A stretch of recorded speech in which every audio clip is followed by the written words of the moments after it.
What's up, everybody? Anthony. Matt. Ask Amped episode 52. So, yeah, question and answer show. Do stuff. Still around, man. Still happening. Still here. So let's just do it. I'm going to grab a question. Let's do it. Keep the intro short today. Dip potato chip. What's up, Amp? So I have a problem with my MOSFET. It's a Gate Murph 3.2 MOSFET, and where it sits in the crane stock means I have to jam it down inside to fit my battery in properly and push my stock all the way down, which is how I run it. Hashtag M4Life. So I've pretty much ruined the signal wires that go Short arms life. Yeah, you're a little guy. Signal wires that go into the ass of the MOSFET, and the connectors become loose, so the wires slide in and out in contact with the MOSFET. Basically, is there anywhere else that I could put the MOSFET, or is there any way that I can position it so that it isn't a royal pain in the ass? Thanks, guys. Actually, here's what I would do if you had such a really complex setup like that, where you're trying to run a MOSFET and run a battery. You know what I would do? I would do one of two things. I would either switch to a full stock or a short full stock that has a lot of room in there so you don't have to jam stuff in constantly. Like you could do the old school GMP short full stocks. Or you could run quick disconnect wires and then run your MOSFET in your buffer tube like you would, but then just wire your battery to the front in like a PTS vert grip or something like that. And then just have quick disconnect wires so you could easily slide the receivers apart. Yeah, I mean, if you could find There's a couple ways to do it. It would really depend on how much work you want to do because... Or run the battery externally, and so you just don't in a mag have pouch. to move. Yeah, you could run the battery stock. in a mag pouch, like a buttstock mag pouch would be fine too. Yeah. I mean, a lot of those aren't necessarily the prettiest option, but I mean... Yeah, the thing is that you're limiting yourself by having so many variables. Like if you didn't move the stock, you could put like a stopper on it, or just know that you don't push it any further down than this spot, and you're good. So, I mean, that's one of the things you gotta live with a MOSFET. You could run it with a fixed mo. Lots of wires. And then, it doesn't collapse or anything. You could do that. You could full stock. Who's got a barcode? Yeah, I don't know what that means. Encore Plays. Hey guys, love the video. If Stu is there, I'd love his opinion on the Desert Fox's Rust 4 kit. Ooh. I mean, ask him? Yeah, you can ask Stu.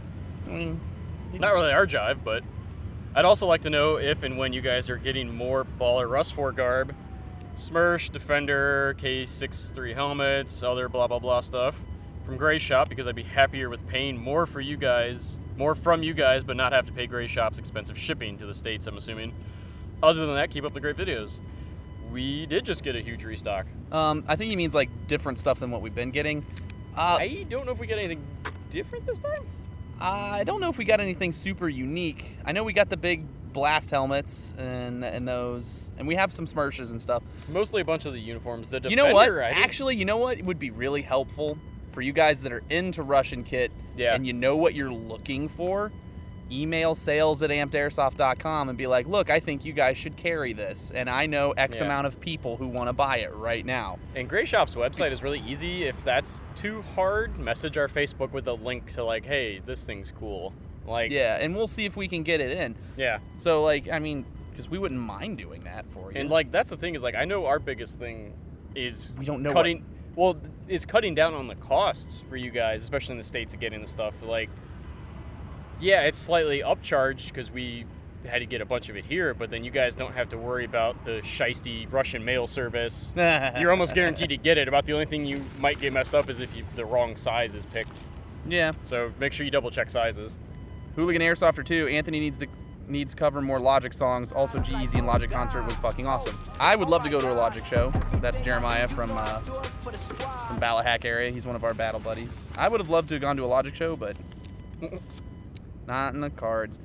You're just going. I'm just going because that was a statement, not a question. Oh, sorry. Jovan Molina. Hey, do you guys dip? And if so, what brand and flavor do you prefer? Thanks for the awesome content. Back when I was in the Army, I used to smoke and dip at the same time. And I used to do wintergreen Copenhagen. That was my jam. But I like my gums. When I got back from deployment, I got really poor and couldn't afford tobacco products anymore, so I stopped. Whew. So yeah, I chose food. Jacob, picture of bear. Hey Amp, thanks for the awesome show. How do you guys feel about old school airsoft kits and rifles? like 6.53 XM177s, M16A1s, I got an A2s. A2. I got an A2. Basically all the carry handle love. Hashtag that Gucci old school LBT gear. I love the old ones. I like old school loadouts, and I think if you want to run like older school style weapons, even at games that don't really like want you to do that, kind of like at MSW, as long as your kit's pretty well on point, you can run like an M16A2 or like a XM177 or you could like still get away with like running like an infantry impression with an M16. Like that would make sense, kind of. yeah, because there's still infantry units that do have some M16s in rotation. I know a lot. It's actually really cool. I know it's not the oldest, the newest of the M16s, but a lot of the Blue Diamond Group guys are putting like A4s together, which I think A4s are great. Fucking awesome looking. A4s are great. If I ever did get an M16, I'd want an A4. Yeah, I deployed with an A2 that we modified. Our units modified them to be more like Duct taped a light to it. well, basically, like what we did was we used modified mounts on the front gas block for like flashlights, and we got pressure pads that bolt on to the hand guards, and then we got vert grips that would like bolt on through the heat sink holes in the hand guards, and then we got Z rails to mount optics so that it would co-witness with your iron sights. So aim points and EOTechs sitting in front of your carry handle. Actually, that works really well, and I highly suggest people on their real firearms do that, because then you never lose your BUIS. You still keep your weapon light without putting a bunch of rails on it, and you get you get everything co-witnessed in one line. So if the battery dies, you still have your irons. You can still look through your optics. I'd still like to get, like, I had my eyes on it forever ago, was the Hurricane A2 style receiver. Dude, because I got a GMP A2. Right now it's in the form of a C7, a Canadian C7. Yeah. But I have an A2. I have all the parts to make it into just a straight A2 as well. So I love old school guns, and you can get away with those because those are still in a lot of like deploying infantry, guard and reserve units, and in a few active duty units still. Because especially like super spooky dudes, sometimes they just like to keep the old stuff around just for training and stuff like that, so that way they don't beat up on their nice stuff. Wasn't your unit, your old unit in Ohio, still has like an XM177 with like a really low serial number or something? What is they it have? They have an M16 A1 receiver that's been permanently modified with a burst mechanism. They took a grinder and ground off auto and stamped in burst, and then the serial number is XM0000107 or something like that. It's the 107th experimental M16 A1 that they modified into an A2. So it has an A2 upper receiver and then in that lower receiver with A2 components on the lower. That's always fun. So it's kind of fun. Just watch episode 25. By the way, keep up the good work. Thank you. Oh, he dug for that one. Yeah, I was like, I don't know. A question was there any expensive gear that's cheaper gear and that was better than... Okay, so I'm going to keep reading this because that doesn't make any sense to me.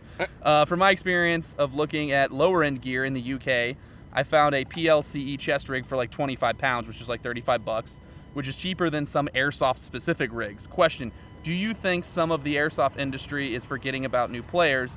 The second good lower companies that are cheaper in the UK are a little bit of Condor and Viper Tactical. Okay, so this was really hard to understand, but what I'm getting out of this, I think what you're trying to ask is, are there real kit that's cheaper than airsoft kit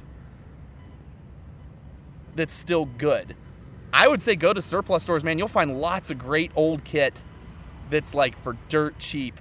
Like instead of buying new RePro kit, you can go to like eBay and like you can go get the Molly weight hip belt system in Woodland ACU Multicam Coyote with the Molly overvest that's made to go either on top of a plate carrier completely or be worn standalone.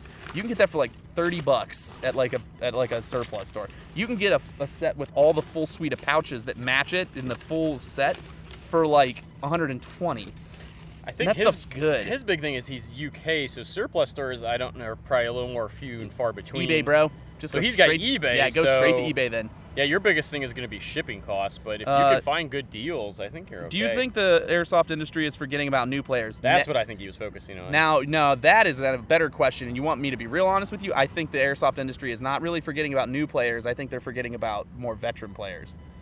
Because I've seen a lot more of a trickle of higher end. Basically what happens is that as we want people to get into the game, companies are dumbing down what they're releasing in order to be cheaper so that they can get newer players in.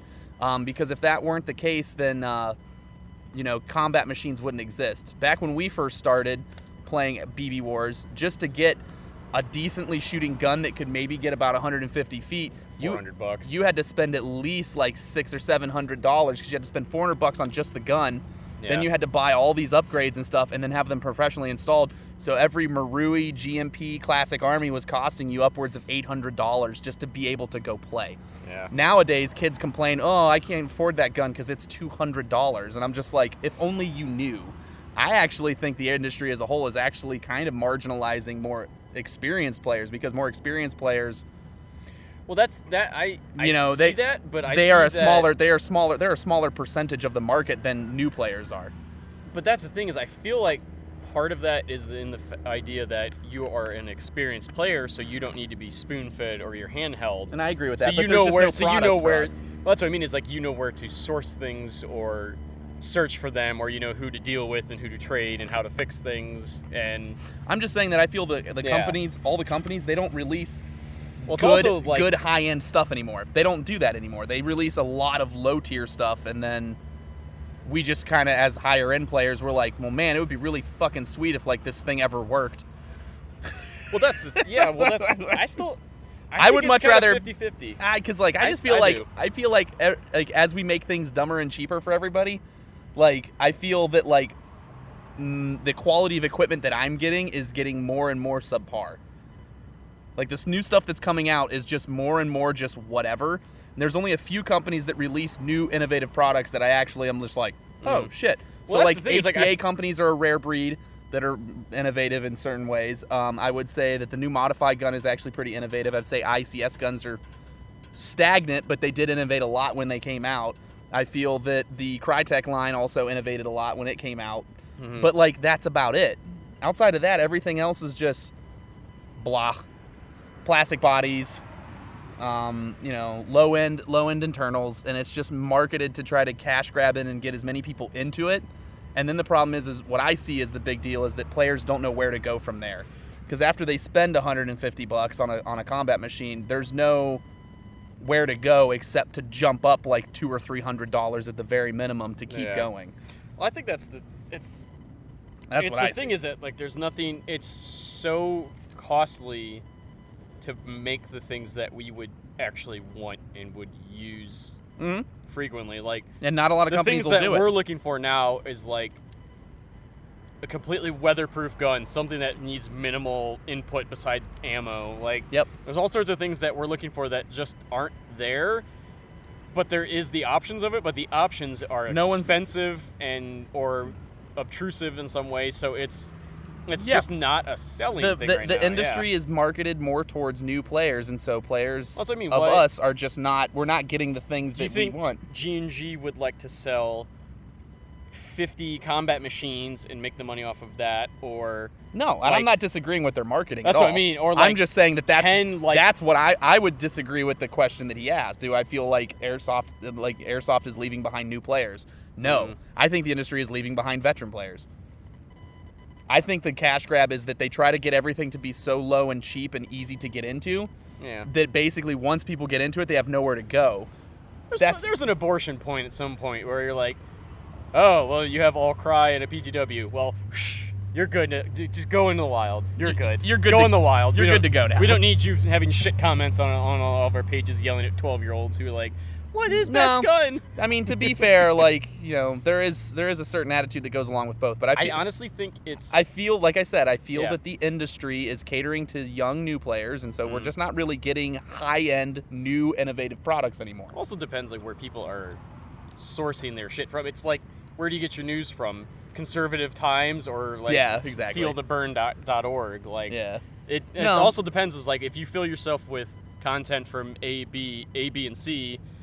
You may not be getting the stuff from like D and E and F. That's the thing is we try to tailor to the whole spectrum, but because all of us at the shop have been playing for so long, I feel like we do lean towards. Oh, we lean towards the high end. Experienced people is like we lean towards the high end. Deep questions and yearning for a new tomorrow of BBwarz. It's also like 90 degrees hot today, as balls so out. if we look sweaty, I'm sorry. That thing over there, by the way, It's is a Sheets banner. plane. It's a Sheets banner. I wish it would fly over here and drop some like cheese sticks. That'd be awesome. That's exactly what I don't need. Cheese sticks are, but you want them. I'm not saying that I don't want them. I'm But saying you I don't want them. need them. Brady Namavowski. I know we fucked that one up before. Sorry, man. Sorry if this has already been answered in previous videos, but how much more difficult is running HPA at MSW events? Yes, it has been answered. My setup will be the famous Anthony Adapt Pack D3CR combo. He replied to himself. He actually bought Dom's he bought rig. Dom's Mayflower. Yep. And would I be running it? And I would be running a Tippmann, so no regulator. I was just curious if the line extra weight, although not much, made a noticeable difference. Thanks, guys. Like I've said before, the big thing about running an HPA gun at MSW is dealing with taking care of where to put the tank. Yeah. Like, that is the most obnoxious fucking part, is just basically going, oh, well, I have to wear a backpack because I need to put this tank in the backpack. It's not that it's heavy, it's that I just have to wear a backpack just now. annoying. So now, whenever I carry my big ruck around, whenever I'm trying to do a platoon level movement, now I have to be like, oh, I have to come up with a system to have this tank in the line long enough to still be able to be used, but then I have to take the thing off, and then it might be too long once I take. So that's the thing, is just dealing with the stupidity of the tank itself. If you want to sacrifice some immersion with your Tippmann, someone will make fun of you at MSW. I can feel it, because a lot of those dudes are kind of spurgy about like kits and stuff. You said you wanted to do this just to piss people off anyway. I wanted to do it just to piss people off, but I wanted to get the pistol grip AFA. So what it does is it routes a tank thread to the bottom of the pistol grip, and you can just run like a 13 cubic inch tank and then have a completely standalone gun with the Tippmann then. So then you could just do do one 13 tank like floating in your bag, and then one on the gun, and then you would never have to you would never have to worry about a tank in line then.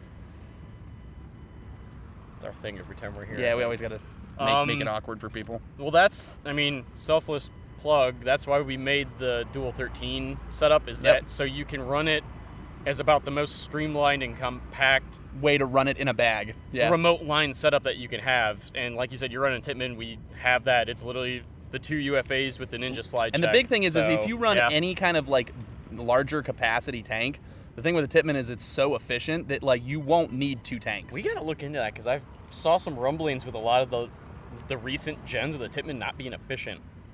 That, or it's people putting wide bores in it and I'm not paying attention. But either way, it could probably be both.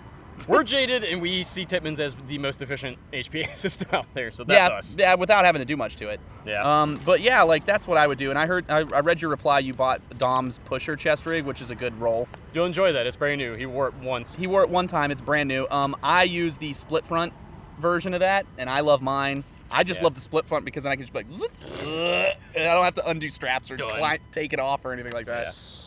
All right, guys, so here's the deal. This isn't going to be like a product thing or Matt's whatever moment like last time, because Matt didn't have a moment to be whatever about. So we're going to fill this with something else for a second. Here's the deal. We're getting ready to do some pleb to pros on both radios and radio etiquette, as well as map reading and land navigation. Now, here's the deal.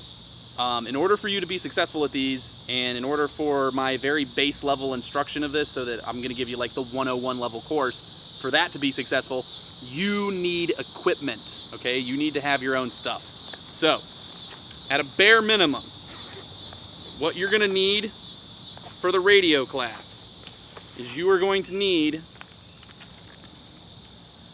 should probably go have one of these already if you plan on going to high-level MilSim events, but a Write in the Rain or waterproof notebook, a pen, and a radio. That way you and your friends can practice what I'm going to teach you. Because the only way for you to get good is to put time in and not suck, right? Right. So, there's that. Now, for the map reading course, it could go a bunch of different ways. First off, there's a website that you can go to. Sorry, that's upside down. There's a website you can go to print off your local area, topographical, UTM gridded maps. Okay, we're gonna probably like throw it at the bottom of the screen, and then you can go get your maps of your area so that you can practice this at home. But you're gonna need, for the map reading class, maps, which these are printed on Write in the Rain paper, so that when you go out in the field, you don't ruin them. Once again, writing utensil, notebook, and then at a bare minimum, you're gonna need some form of compass, okay? I prefer these flat style compasses to the military ones because these make it a lot easier for you to read the map and draw straight lines for shooting azimuths. And then you're also going to need,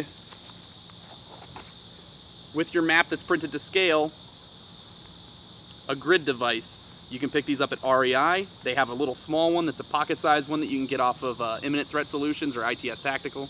You can get that from them. You're gonna need that.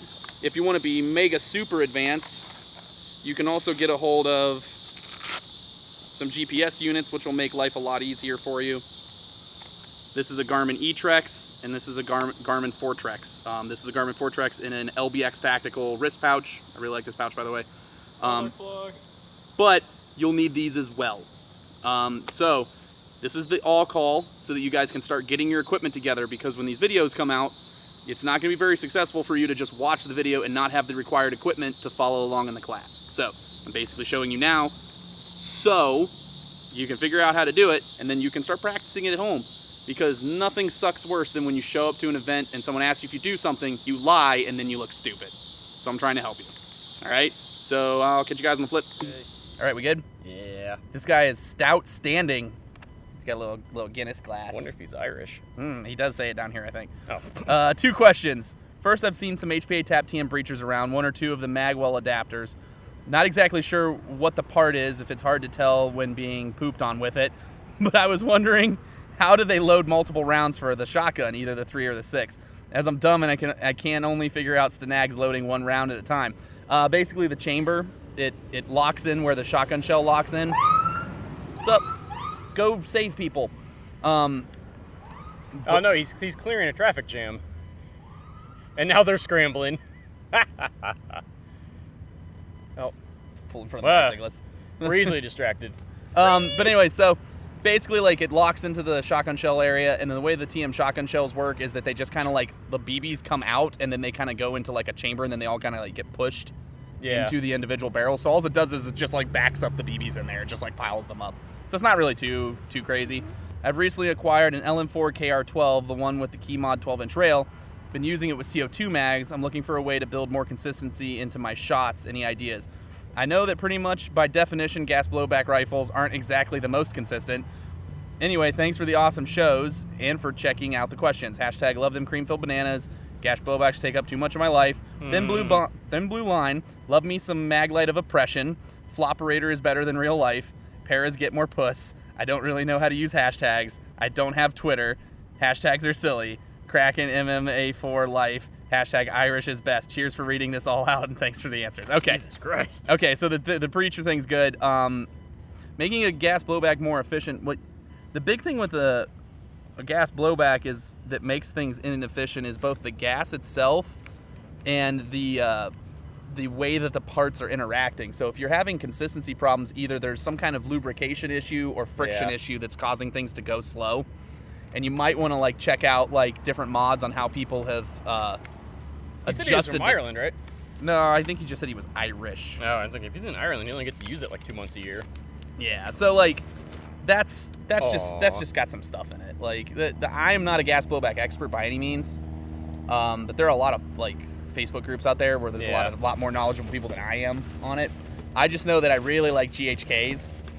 I really like GHKs out of all the gas blowback and the TMs. And the TMs, the MWS is hot. The MWS is hot, and it actually gets rid of that problem with like the inconsistency because they got rid of a lot of friction in the operating parts of it. They added roller. The whole bolt system is really interesting. It's really weird, and it's not very traditional, and some people get kind of about that, but I'm going to be real honest with you, like, the fact that those roller pins are in there makes it cycle so much faster, and it makes its shot-to-shot consistency so much better. Have you ever seen something that's TM actually suck? Is my question. I've seen things that have been TM that aren't great, but I've never seen something objectively just be terrible. Yeah. I've never seen something that TM's been... I've seen things just kind of be like, Yeah. But never just like, boo. Like, I've never seen boo. And by the way, I use that silly Instagram, Snapchat abomination now, so you can see updates on another platform. Enjoy. ampedairsoftofficial. Follow us. I'm starting to lose track of like There's so many things all I of have the to social do. media things that we do now. bang my head off the goddamn desk. I don't even know anymore. Mike? You chose that, by Hunt. the way. I would like to point that out. Like, you don't have to hoard all of them. Oh, I thought you were saying something else. Never mind. I was like, what? I thought we're always trying to up tier. We have to. No, we have to up tier. We have to do everything. No, we have to do everything. We're trying to up tier. It's just Let's up tier. Mike? Hashtag let's up tier. Hunt. Thoughts on Folded Gap MilSim Aw. event thoughts. You didn't put periods in here. Dude, do you know how to grammar? Apparently not. Okay, so I will pause there. I will see where you failed, and I will correct it. Question mark. Never been there. No I heard thoughts. there's a lot of It looks people like that it's a go giant. It looks like there's a ton of people that go there. We tried to go there like a year or two ago, Yeah, just there to do a wasn't vending, space. but there just wasn't space for us. It looks like you know what it looks like to me. It just looks like it's a big old fest. It's a good time for people who don't want to take it too horrendously serious and just want to kind of just shoot a bunch. Shoot everybody. So I don't see that as a bad thing. It's not no what opinion, I would want. and maybe we'll go eventually. I mean, it's not personally a game that I would really want to play at, like, because that's not my style of game that I like. But I don't see anything wrong with it. Extension. I will. Oh, look, this one's actually marked at the end. Thoughts on the KWA Magpul FPG?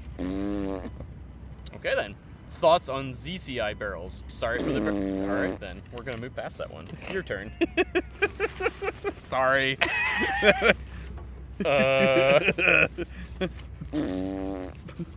That's how my feels are feeling. Hello, operator. Is Chill there? No? Okay. Nope. Okay. Kalen Stock, amped. Not that I would ever do this, but what would happen if one was to run an HVA system, Fusion Engine Mark II, with a higher voltage battery such as a 9.6 or an 11.1? Would it just break, fireball explosion, black hole? Hashtag HPA adventures. You can run them off a 9.6 or an 11.1. Yeah. Basically, if you go into the LiPo balance settings, if you want to run an 11.1 on your Fusion engine, you just set the LiPo balance settings to 3 instead of 2. 2 is for 7.4, 3 is for 11.1, and then if you leave it blank, it just doesn't shut off and it kills your battery. Yeah. So just always remember that all across all the boards, all the companies, the FCUs are designed for the 7.4 mini LiPo. That's all what they were just designed for. But yeah, you could just don't run 9 volts on it. Those are stupid. Yeah, don't run the little crappy 9 volts. And also for sort of reference, a 7.4 is roughly the same output as a 9.6. It's the way they are. Yeah, it's a little less than a 9.6. Yeah, so it's fine. So yeah. Harry, hey Amp, love you guys. What do you think of the Desert Night gear, aka parkas and over trousers? Thanks, camo hipster. As both of us being camo hipsters, what do you think of ridiculous camos? I love ridiculous camos. I think that they are the bane of my existence, and even if Airsoft disappeared tomorrow, I would still probably a weed there's or like a bug or something crawling up my butt in your crack. no-no. He's crawling up my butt crack. Yeah, like I love the camos. I love the uglier and more rare. The uglier, but useful. Yeah, like Although or used or issued. Yeah. The most heinous. So like X camo, no. But proven to be used by people who actually kill other people. Belgian jigsaw. That's what I mean. Like you see a dude wearing Belgian jigsaw, and like if their military's killed somebody, like he was wearing that uniform. You got killed. You got killed by a dude wearing red and yellow camo. Like he could only hide next to a volcano or in like a very bright fall forest. But yes, the night parkas are cool. I got issued night parkas actually when I was in the military. Dated. But I got issued reversible DCU. Hello, Desert Storm 1. We want your nods back. Hello, sir. Could you connect me to line 2? Like 1930s, I calling. But no, the Desert Night stuff isn't necessarily super effective against nods like it used to be anymore because everyone has higher gen nods than what other bad guys had back then when it was originally made. But I still got issued the stuff even in the 2000s, and it's cool. I don't think there's anything wrong with it. I think it just looks fun.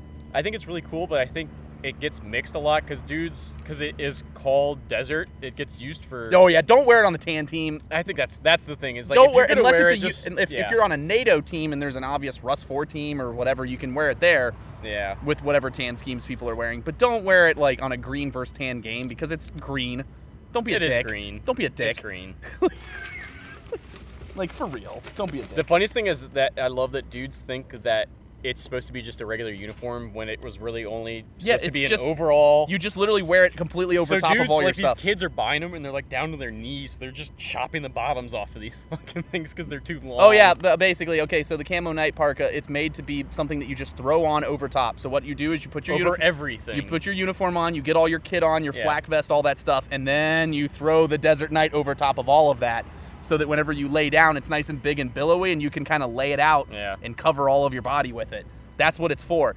It's not a uniform top. You don't wear it under your kit. Yeah. You don't. It's not a uniform top. Mm-hmm. Sorry. Kalen stock amped. What is the compatibility of the Wolverine Wraith stock? If you've gotten them yet, Crytac ? Also, could you put a Crytac gearbox into a GMP body? I've heard different things on this issue. # compatibility camp. Come to NorCal. Let's start with the Wraith. So yes, we do have one Wraith. we have one Wraith. Myself, Johnson, and Evan, our wholesale guy. So if you're business to business, you talk to Evan. We all went to the Wolverine Tech class, and we installed the very first Wolverine Wraiths to be installed on guns with a group of retailers from all over the country, ostensibly.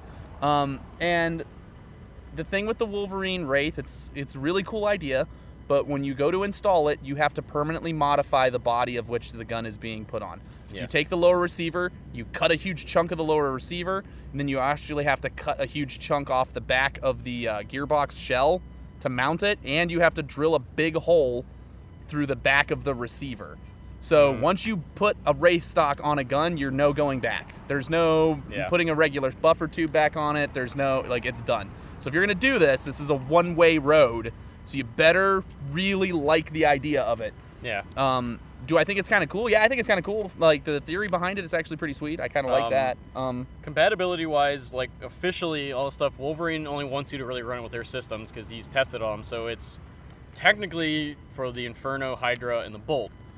But there's nothing to really say that it wouldn't work on any of the other drop-in systems. The only thing it won't work on is the fusion engine, because Yes. the way you have to mount it in the body, there's no room for the way it mounts and the Yes. fusion engine.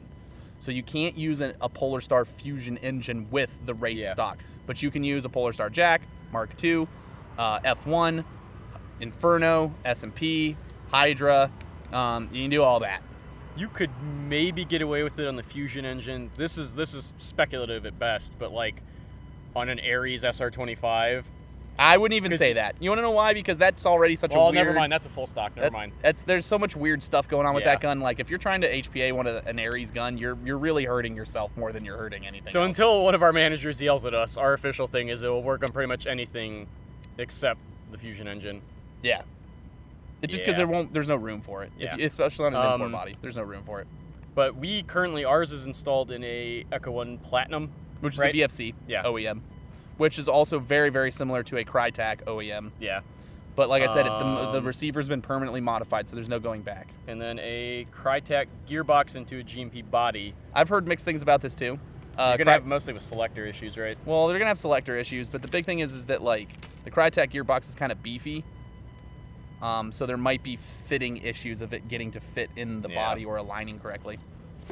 So, I mean, best you can do is try. Yeah, give it the old college try, fam. These are all stuck together, so I'll grab one of these. Should have folded up.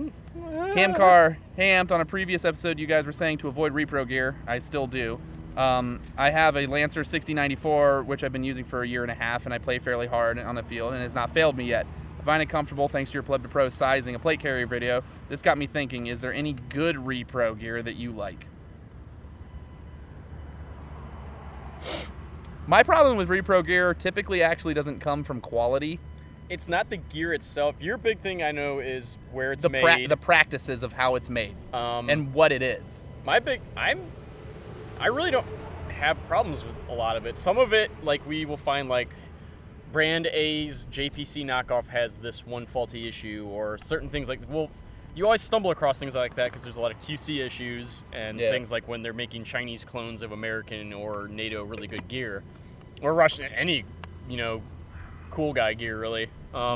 Any country. But again, like, refer to a couple questions ago, like, talking about, like, newer players, like, it is way more affordable for a guy to get, like, an LBX 6094, 0300 and like pouches and stuff, and get that like cool guy look, and for the most part the quality.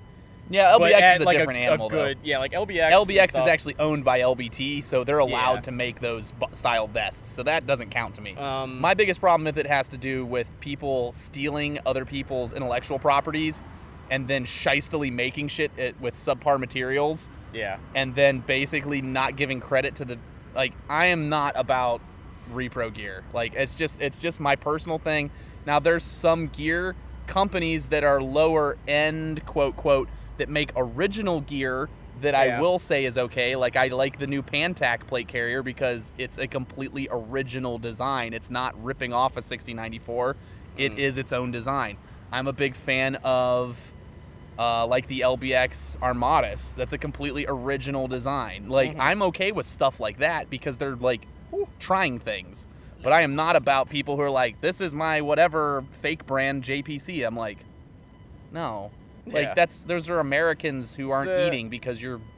Again, the biggest thing... that's kind of an stretch, but I'm just saying, like, that's taking money out of people's hands that are in this country, and I don't like that. Stepping aside from all the perfectly placed moral and ethical issues...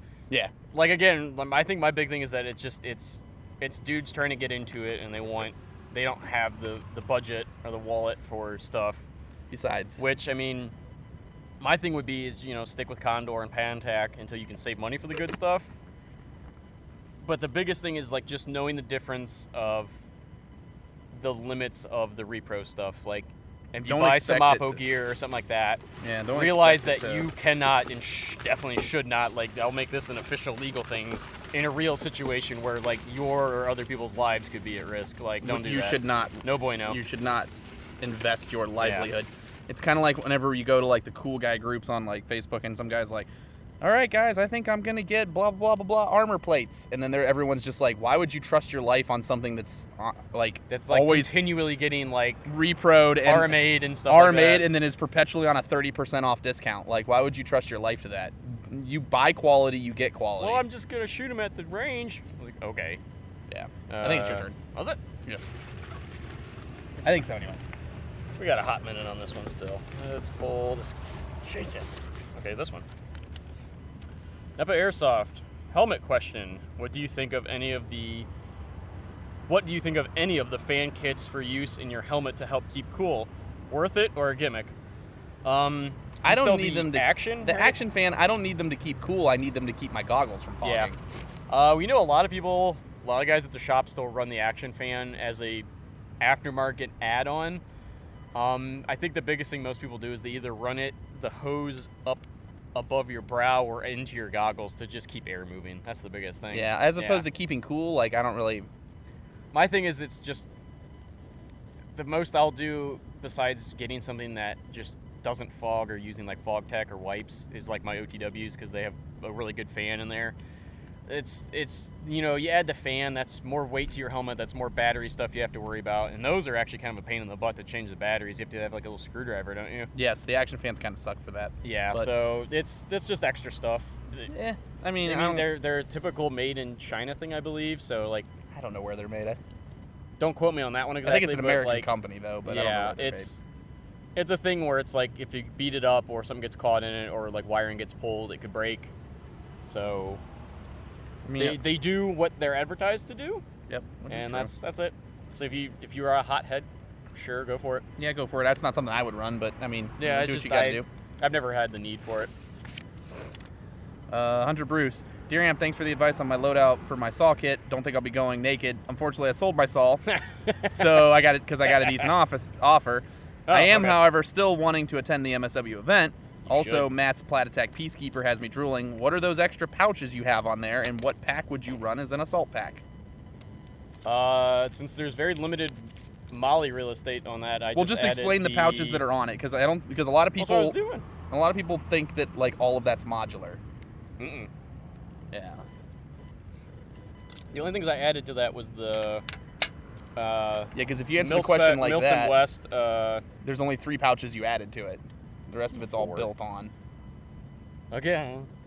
I had just added the MilSim West radio pouch, the Faro dangler, and 2 grenade pouches. That's like about all the extra space you get on the thing. So Yeah. everything else is sewn on, so it's very lightweight because it's just sewn on. You don't have all the extra webbing and stuff. So even adding that stuff to it is perfect. Yeah.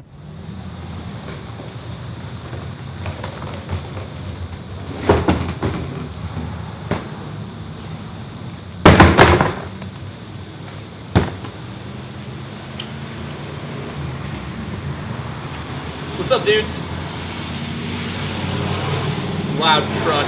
I don't know, whatever. So, here's the deal. Today I'm gonna bitch about something that kind of drives me nuts. And a lot of you younger guys are very guilty of this. You gotta watch what you say on the internet and what you do, okay? Life lesson, I'm old, so I'm just gonna tell it to you. Everything that you do on the internet is permanent. It will always be associated with your name. If you act like a shitbird, people are gonna know about it. If you act like a shitbird, people are gonna find out about it. And then you're gonna make everyone who's associated with you look like shit. So, remember that.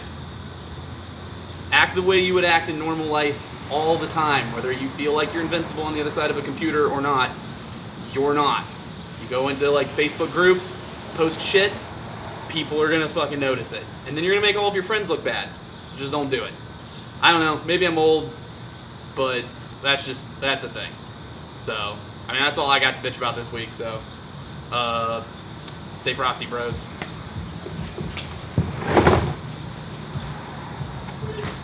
No, you answered it. I read it, so it's your. Oh, yeah.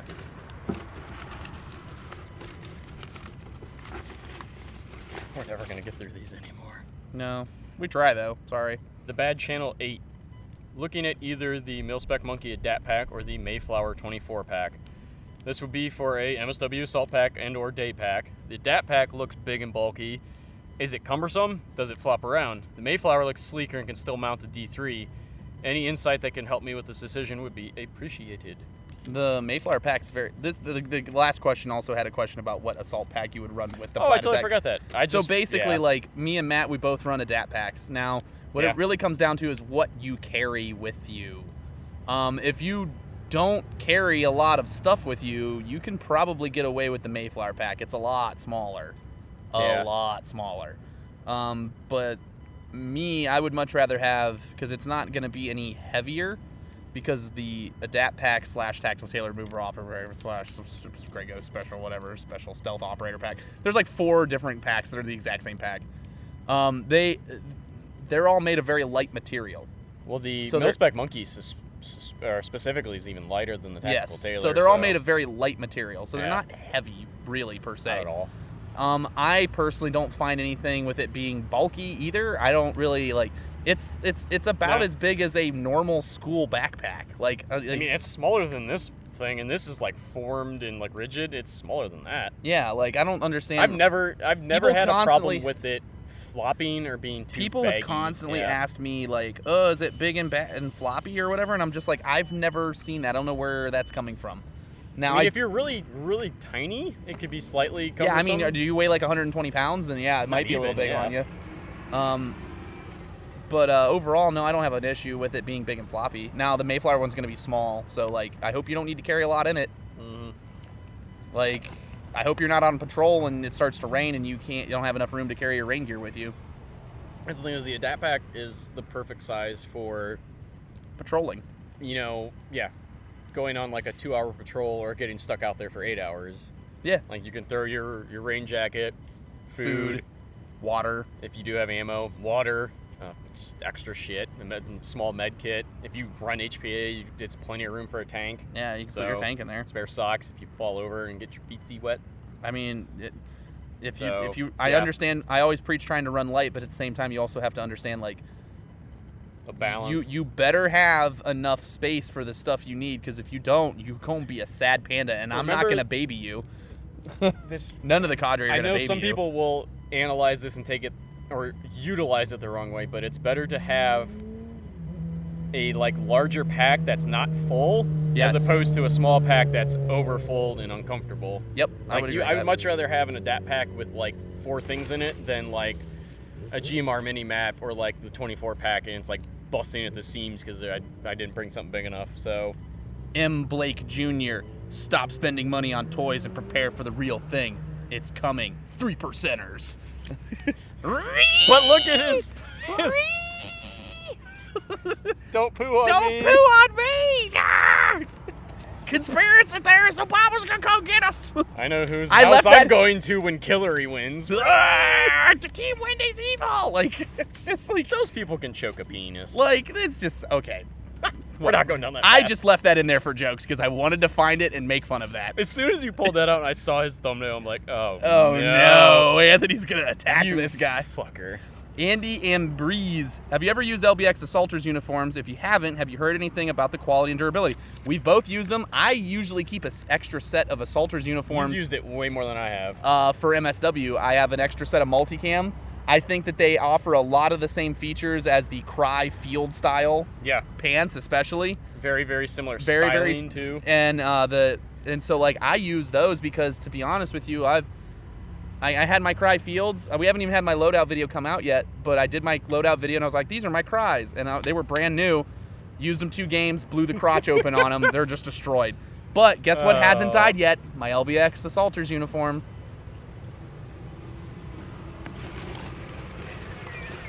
It's just a rat's nest of virginity down here.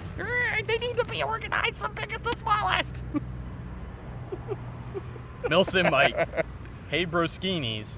Would it be weird to apply for a job at a certain airsoft store / company that you watch or found on YouTube? Thanks. There's nothing wrong with applying. No. I was gonna do a Yoda quote and then I brain farted. You can grab another one. That one's really short. Always try. Yeah, never never not try. Here comes that serious life advice. Never not try. I mean, make sure that you don't suck when you do try, but never not try. If you want to do something, you should just try to do it. Never talk yourself out of something, because then you'll never know. The only opportunities that you ever truly lose are the opportunities you don't try for. I think there's a Lance Armstrong quote I'm floating around in here I'm missing. Yeah, but you know what? I really don't want to talk about a dude who juices and only has one ball.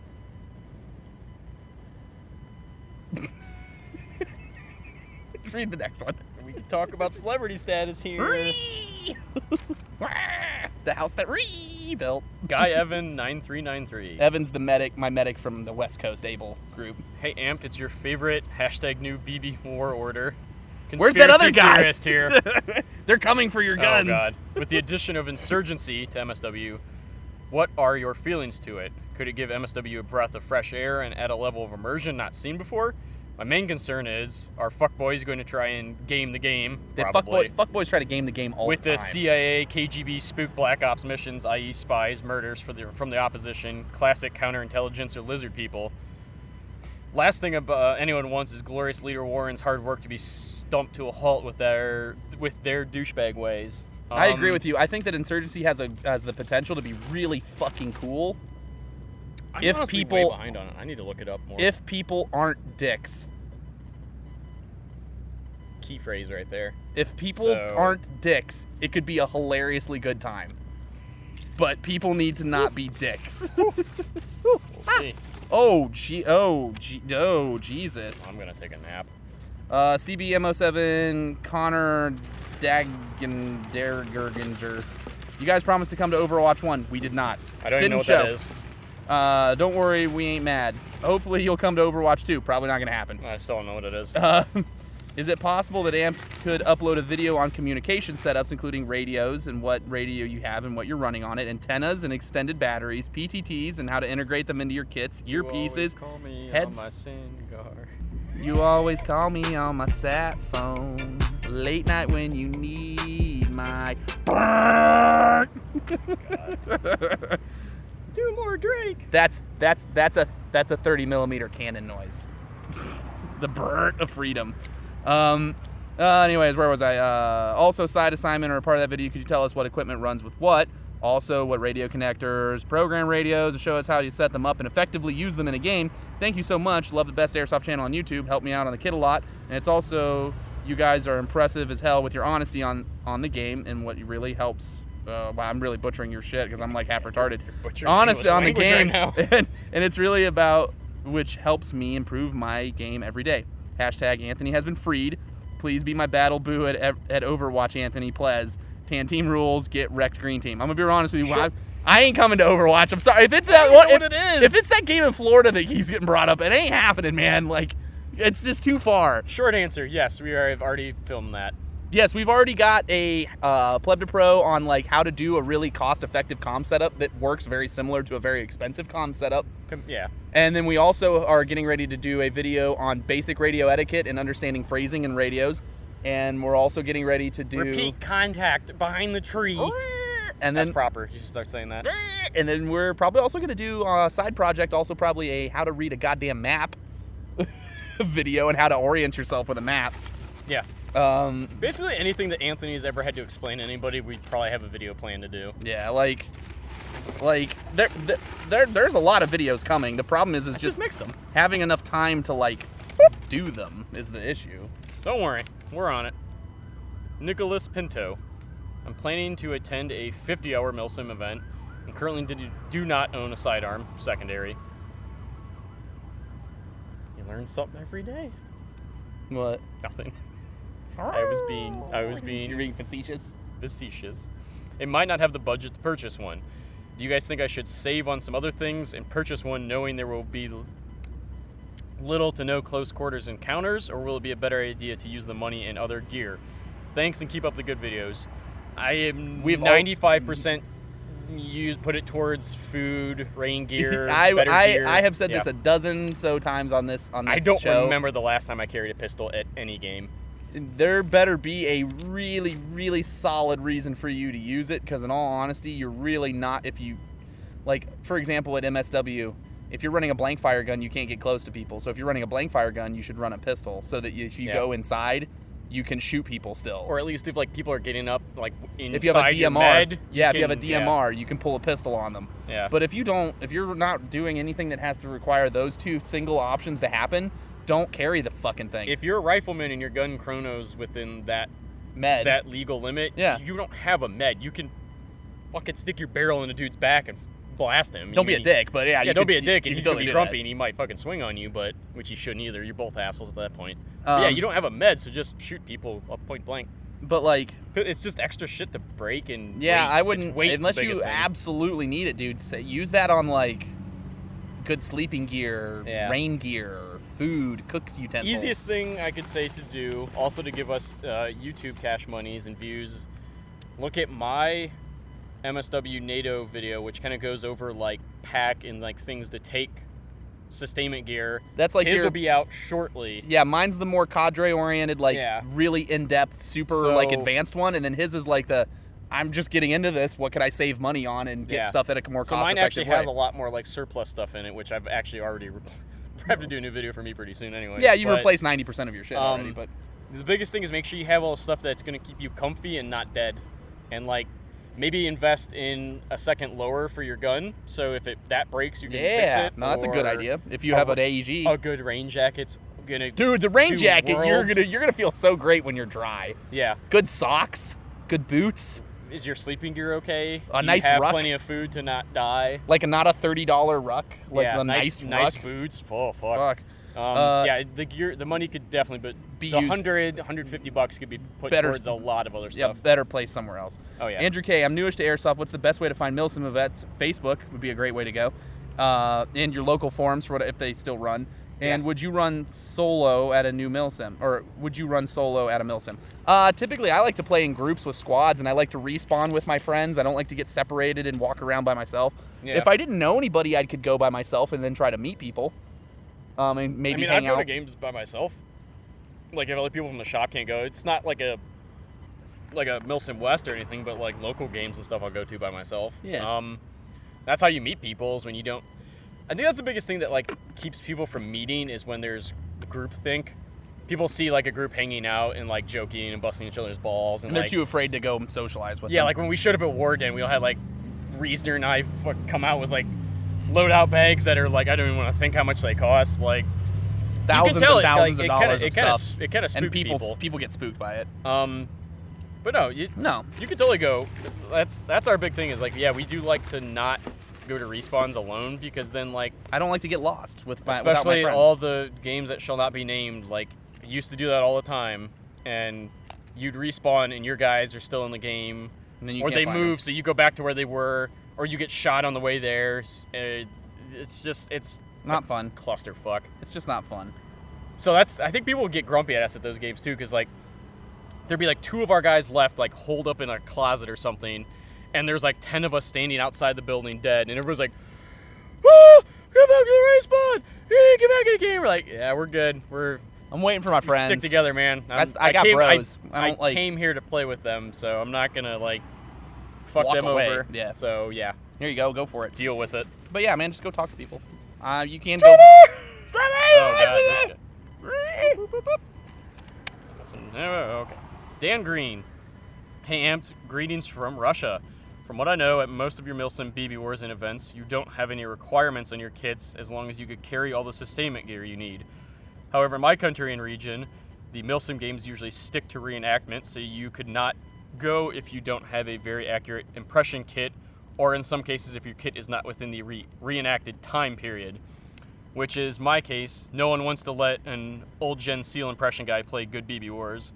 So the actual question is, would you prefer to have more reenactment components in your events, like MSW, and what's your overall opinion on all that MilSim reenactment stuff?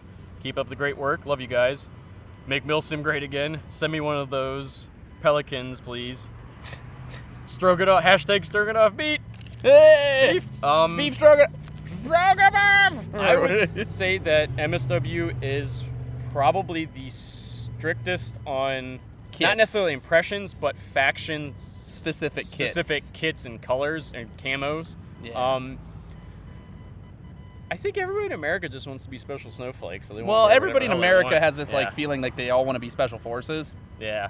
And so then they all want to run like these super cool guy shit, and like I just want dudes to show up with a chest rig that Give me a fits them. grunt kit. Yeah. I want dudes to show up with a chest rig that fits them, and then they can actually go the whole event without dying. I can't count how many people have fallen out of the events that I've cadred where they're just like, oh, I can't walk any further. And or I'm America, just saturated fats and saturated fats and cholesterol are saturated in fats water. and tell It's it sitting in in front water, for fuck's sake. Like you can't even drink water without getting unhealthy. So like, our water has calories. there's some events in America that are more they're reenactment focused, but they're not quite as prevalent because everybody wants to be special forces in America. Yeah. Like it's to the point where it's like almost nauseating because That's the thing, is, like, you'll go it's- to an event and like a guy will be like, oh, this is supposed to be the militia team, and he's standing there with like a Cry JPC and fucking I like wonder what you're referring to. I'm referring to MilSim West. Like the dude, she's like, I'm supposed to be a militia fighter, and he's wearing like cries and like, you know, bump helmets and shit. And I'm like, dude, that's not how that's fucking supposed to work. That's not how any of this works. You can show up in like woodland pants, a wife beater, put some mags in your damn pocket, and then go run around and have a good time. The militia is hilarious if you do it right. It's super fun. It's super chill. But no, everybody wants to be all spurgy about it. Like, why don't you just go have fun? So like in America, like we have a lot of event organizers where everybody shows up and they're all dressed as the same but just different colors, Yeah. which is a no-go. For you? Or you just... I'm just saying it's a no-go in like the immersion style event. Oh, yeah. I would prefer that people stop giving, if they're gonna run events where they let everybody look like special forces, I would prefer if they just didn't have storylines, and they would just give Yeah. out objectives, and then you would go just do a force-on-force, because that's how the military does it. They would like, there's a green team, that's the Op 4, they're gonna try to fuck with you while you do this thing. Yeah. And that's how it works. And they don't have any ostensive like stories half the time. They just go out and train. There's a few moments where they fake a story just for the sake of faking a story. But like that's the big thing that I'm waiting to see how it goes with MilSim West is like the whole insurgency part is people that are basically signing up and paying to sort of be reenactors or civilians and things of that nature. Mm-hmm. So that's why I that's the hope big people thing don't is like fuck it up. like people that go to like AMS and stuff is that they don't really want you know, equal rights, equal fights sort of thing. Like both sides paid the same amount, so they want to be able to fight equal levels. It's not that one team paid to like do super cool guy stuff and the other team signed up to mess with them and try to make their day hell. Yeah. It's just I kind of just think they should just get rid of the storylines for games like that. Just stop being like, oh, this is a story and this is the civilian. Like, no, just don't do that. Just be like, and then you're Gucci then. this is team A, this is team B, and then like they're gonna fight over these objectives, and you have this much time to complete them. Yeah, so It just make it easier. I'm not It's down on. just kind of how it goes here. It's just weird. Yeah, it's all fucking weird. Yeah. All right, we're gonna blast out a bunch of really short questions real fast because we didn't really get through a whole lot of them. So we're just gonna go. Have fun. Ryan F., I'm looking into going to my first MSW event, and I was wondering if you can get shot while you're sleeping. Yes, it's hilarious. Don't let your battle buddies let you get killed. Don't cry. And yeah, all tears. I think you put that one in upside down and backwards. I just grabbed him. Trey Wheatley, hey guys, love the show. I'm looking to get a sidearm, but not get rid of my KWA M93R. What's a reliable pistol? What's your all favorite pistol? We don't have a favorite one. Thanks from Alabama with love. We don't really have a favorite pistol type to carry. I suggest cost-effective wise, if you want a backup, just get like an Elite Force 1911, right? Yeah, for cost and then how Cost. much they work and cheap. It's not super awesome, but it'll work. You can shoot people with it. Jared Sheldon, what pre-built Mark 18 do you guys recommend? I was considering a VFC or the Jag Precision Echo 1 Platinum. Is there any other better options out there? Actually, those are both the exact same gun. They just have different trades on them. They're both VFC. They're both VFC. The Echo 1 Platinum and the VFC are the exact same. VFC is about your most solid Mark 18 you can start with. Yeah, if you want a pre-built one, yeah. Striker 12267. Can the Tipman accept other outer barrels and delta rings? I want to put a Mo handguard on it. Also, will it take mil-specs Magpul stocks? Yes. Thanks and keep up the great work. You guys are awesome. And now the only place I go for airsoft stuff. Yes, it'll take mil-spec stocks. And yeah, you cannot replace the outer barrels with other brands. You have to use Tipman brand outer barrels. Yep. And if you want to put a Mo on it, you have to keep the front gas block on, and it's the rail that comes on it comes apart just like a Mo handguard. You can just pull the delta ring back and remove it. Yeah. So easy. Eddie Lee, how much do you guys know about the Mancraft PDIC system? And I was looking into it for a DMR setup because of how quiet and consistent it is and locked semi only. Can't find any information on it other than things that are not in English, and I have no subs. Thanks. Google Translate. We're trying to get one in to test. We are actually just waiting on them to come back in stock, and we have one on the way. So yeah, so you'll know more when we do. We might do like a little preview video one. Yeah. Lewis Stonehouse, would MSW have a problem with an L85 in full British gear? I understand that you don't like special snowflake guns, but the barrel length, it makes it very practical. Well, one, L85s really aren't that great at guns, whether they're airsoft or real. But I would say that if you want to run an L85, you have to have a 9-man squad with British kits. Yep. Per the rules. So that's per the tax op. It's in the rules. Find a couple other guys with L85s and get a couple. Get like 9 of Mark you together. 46s and get a squad. Caleb Christensen's, where can I get that worst hobby ever patch? Where did we get that? That was Hell forever. if I remember. That was a while ago. I think it was on like Etsy or something. Have fun. SJ Kimber, I just laughed my ass off on the 10mm wrench reference. So true it hurts. So true it hurts. I also forgot random glow sticks, electrical tape, Yep. and zip ties. Those are also need to be on your kit if you want an accurate impression. Nathan Aluclaire, what do you do for class house drills, room clearing, slicing the pie for urban stuff? I think it's all useful, but I would tend to focus on just like your violence of action for getting ready for more urban style games.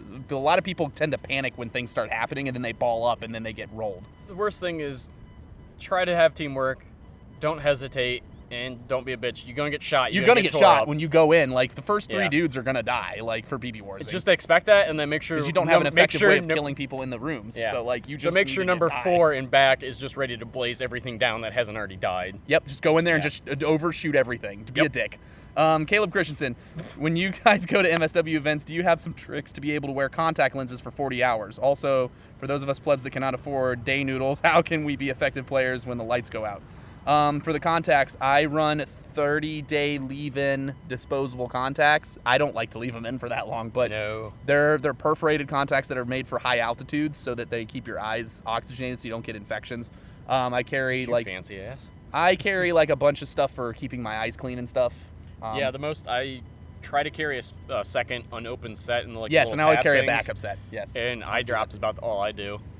And then the worst that can happen is you get hit with like dust or something. And the big thing about being effective if you don't have day noodles when you go out at night, the big thing is to get all of the dudes around you who have noodles to be evenly dispersed amongst your group so that they can help spot targets. Because like nothing is more annoying for a bunch of dudes who are mixed than when the dudes who have noodles are only using IR stuff and they're the only ones who know what's going on because they can see everything and everyone else just gets like to sit there and get shot, which is dumb. They should be running visible lasers or white lights so that they can spotlight out enemy players for the people who don't have nods. Then after that, after the white lights start going off, it literally just becomes a game of who has the most aggressive tactics and who has the brightest flashlights. and that's it. Just run really bright ass fucking lights and just make the nods worthless. Yeah. Sam Delay. Hey guys, I've been watching for about a year and I love the honesty. I know you've said it in the past, but are all the bananas on the website still cream filled? Everyone, almost every single one of them, but the PTS ones. Yeah, the PTS Mark 18 ones. Yep. Hey guys, I was just wondering what you guys think of the LBX Assaulters panel and if it would be possible to use it in conjunction with the flat pack. I'm teetering between that and the D3, and I'd appreciate the advice. The LBX Assaulters panel uses smaller buckles. You can't mount it unless you modify it or the Adapt Pack to have the small 1/4-inch buckles instead of the 1-inch, or 1/2 inch instead of the 1-inch buckles. Yeah. So that's a no-go. Magic Toaster, can I use my infantry experience to roam around these MilSims and yell at 8-up squad leaders? Hashtag knife hand engaged. That'd be fun. I do it. It's funny. It's really funny. The Amazing Ace, all these outdoor videos, but no PT belts. You guys are begging to be hit by a car. Suck it, nerd. Nerds. There you go. There's a bunch of smaller questions that I was able to fish out, so we at least got some more volume done.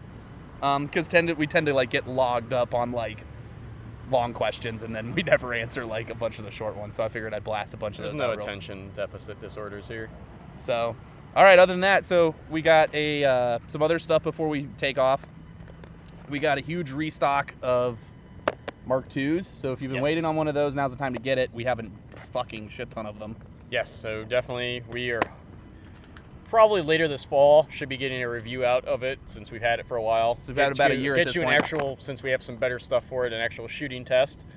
We also have spare parts. Yeah, we have spare parts now. Nothing outside of V2 just yet, but we have replacement nozzles, FCUs, trigger boards, and wire harnesses. So if you Shrek'd anything, we got it. There's that. We also had these come out.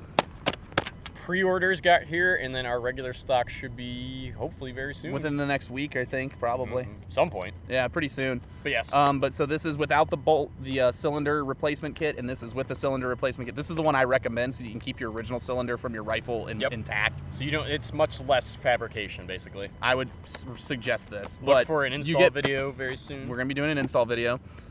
We also have these boyos, because if you're into the Jim Babs, you can get some new Jim Bob GMR mini maps. These are the 1.5 versions, so they have a better adjusted pocket right here, so that it doesn't put stress points on it when you use the inserts and stuff. You get Ranger Green, Gucci Cam, and 2 variants of Coyote Brown. You get black hardware Coyote, which is more in line with Marine Corps standard issue gear, and then you have Coyote and Coyote equipment, which is more like Gucci style stuff that guys like. We also have the 3-point shoulder strap kit, so if you want to run that standalone, we have the shoulder strap kit as well. It's like the sling kind of pull to the side thing. We also got the new LBX battle belts in, which come with the stiff inner belt, then the outer belt velcros to it. And you can also hook it to a rigger pants belt. Or you can hook it to a rigger pants belt as well instead of running this belt internally on your pants if you felt like it. It's got a lot of stuff on it. It's got a removable sleeve so that you can run different stuff up underneath here. It's kind of neat. I'm not really too sold on battle belts generally anymore. It's not really my thing. I just have a short torso, but yeah. I have a short torso, so they don't fit me very well. But like this is a pretty good cost-effective one if you were looking to like save some scratch and get LBT near quality.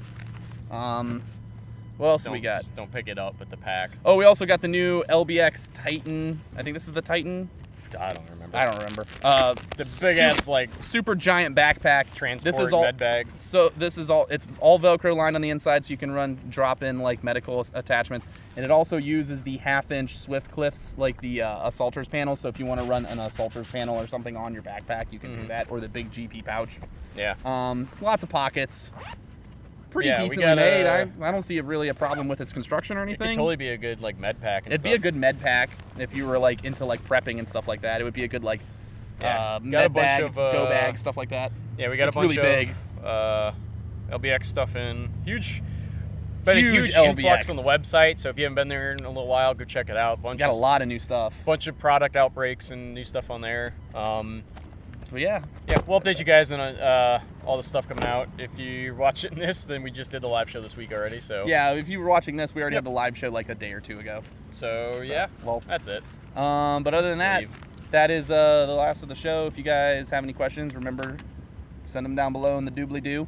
This is our question and answer show. It's what we do here. We make ourselves look bad by being honest. So yep. But anyway, so this has been Anthony, Matt, Thanks for watching our shit.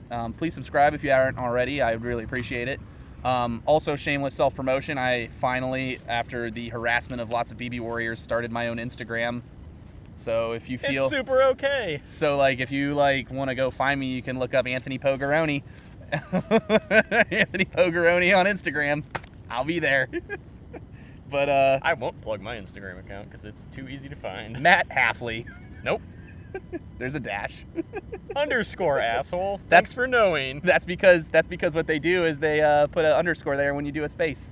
Like how you tried to capitalize Pogue in your name, and Instagram's like, lol, nope. Yeah, I was like, that's really annoying. Just let me have that. But whatever, it's fine. It's Pogaroni. It's funny. That algorithm probably saved them billions. I don't give a shit about them. But anyways, once again, so subscribe if you're not. Ask questions down below. If it's time sensitive, go ahead and send it over to Facebook or something like that. Yep. Either way, this is episode 52. Pittsburgh, Ginsburg, traffic jam, backlogs in the background. Just everywhere. Everywhere. See you guys later. Peace. Bye.